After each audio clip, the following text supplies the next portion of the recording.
आमचे जुने दिवस वापस आणायचे आहे काय, हा प्रश्न इथून आम्ही या शासनाला विचारत आहोत. आमच्या गळ्यात आणि पाठीला घालू हे आमचं जे जुनं सारखं जगणं होतं ते जगणं आहे. तो परिसंवाद 6 जून 2024 दुपारी 2 वाजता तो डॉक्टर बाबासाहेब आंबेडकर प्रतिष्ठान प्रबोधन नगरी खरेदी अकोला ते सगळ्यांनी तिथं उपस्थित आहे असं मी आवाहन करतो. जय रविदास जय भीम. याचं प्रतीक आहे की या शासनाला आमचे जुने दिवस वापस आणायचे आहे काय, हा प्रश्न इथून आम्ही या शासनाला विचारत आहोत. आमच्या गळ्यात आणि पाठीला घालू हे आमचं जे जुनं सारखं जगणं होतं ते जगणं पुन्हा आमच्या वाट्याला आणणार काय, या विद्यार्थ्यांचं भविष्य तुम्ही डोक्यात घालणार काय, हा विचार इथला आहे. हा हाणून पाडण्यासाठी हा जन आक्रोश मोर्चा आहे.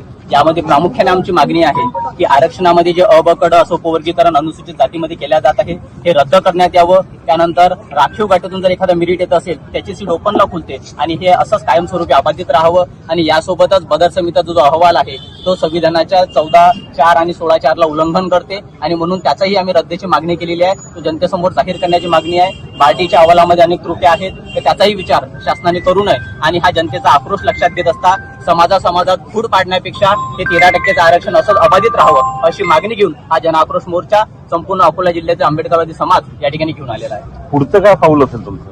जर आमच्या अशा मागण्या जर मान्य झाल्या नाही तर आज संपूर्ण अकोल्यातली जनता या ठिकाणी आहे. येणाऱ्या काळात संपूर्ण महाराष्ट्रामध्ये याही पेक्षा मोठं तीव्र आंदोलन आम्ही उभं करणार आहोत. थँक्यू.